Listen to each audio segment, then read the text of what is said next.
Wednesday. And they quickly followed after with the word, plunger!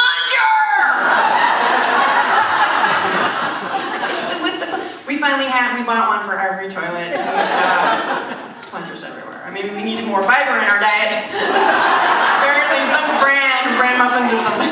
That's something we need to preserve. But one of the tools that writers use is called a high concept. And a high concept is where you take two different movie titles and you pair them together and it sort of explains your story. Kind of gets the idea across. And so I write mom books, and they're not really, how-to books or anything. My books are more like, if I were to use the high concept, I would say Mary Poppins meets Lord of the Flies. Really good intentions, evil children.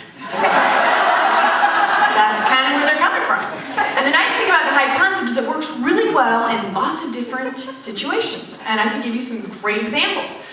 For example, somebody asked my husband recently, how was your weekend? And he has been trained, and he just went right to the high concept. He said, well, my weekend was actually Legally Blonde meets Dumber and Dumber, and which was great. He just didn't need to be said. Nothing needed to be said about how I left the car in reverse in the garage, running.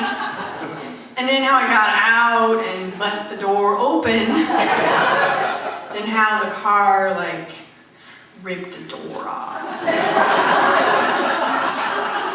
We didn't need to talk about that. Or then how I ran out into the street screaming, everybody stop looking, neighbors.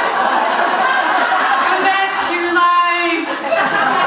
This didn't really happen. I'm not this stupid. So that was great. It just went right to the high concept. Another example would be, if you were to ask me, how was your day, Jen? I could say, well, my day was like Spider-Man meets Children of the Corn. Nothing would need to be said about how my kids were hanging from the chandeliers or how I was hiding from them in the closet. That whole, with great power comes great responsibility lecture I got from my husband afterwards. Again. So, yeah. There are a lot of really good parenting books out there, actually, and they will say three things often. They will say, be firm and loving and consistent. Be firm, loving, and consistent. You'll notice a lot of parenting books will say those things, which to me is really Mission Impossible meets Mission Impossible 2. It's not really working. I've got 3 kids, and if I were to draw a line right here, right there, and I would say to each one of those children, do not cross that line. These would be the responses I would get, in no particular order. One of those children, I would go, there's a line right here, you're not allowed to cross it, you can't cross that line. She would go, I was thinking about crossing that line. And I'm really sorry.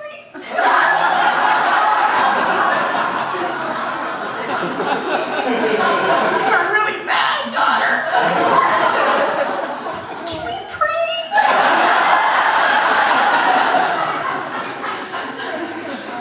I would say that to another child.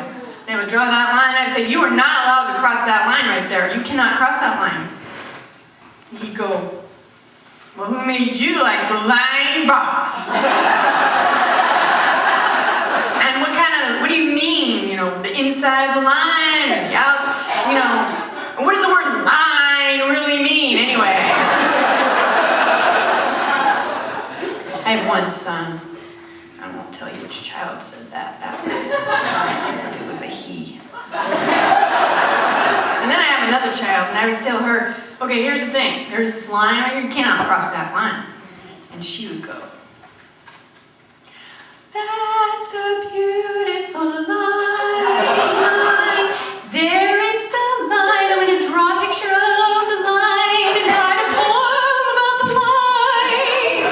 The line, the line, the line. And you just would go on and on and on. And since she's my third, I would be like, that's so cute. Go ahead and cross the line. I don't care. I'm too tired. You're cute. So you can have the line. Just stay with me forever. when she was in kindergarten, she came home, and actually I got a call that day from the principal's office. The principal's office on the first day of kindergarten. She comes home, I'm like, honey, so what's the phone call with the principal and everything? She's like, I don't know, something about not paying attention, and my water bottle, I don't know, I didn't really pay attention, So we had to have a teachable moment. I'm like, this, this is serious. You can't just, do that. And so tomorrow, you need to behave. You need to obey and follow the rules. So tomorrow, when you go to school as a kindergartner, second day, are you going to behave and be a good girl? And she's like, I don't know. Can't tell the future. We're just going to have to wait along with the rest of us. That's what I tell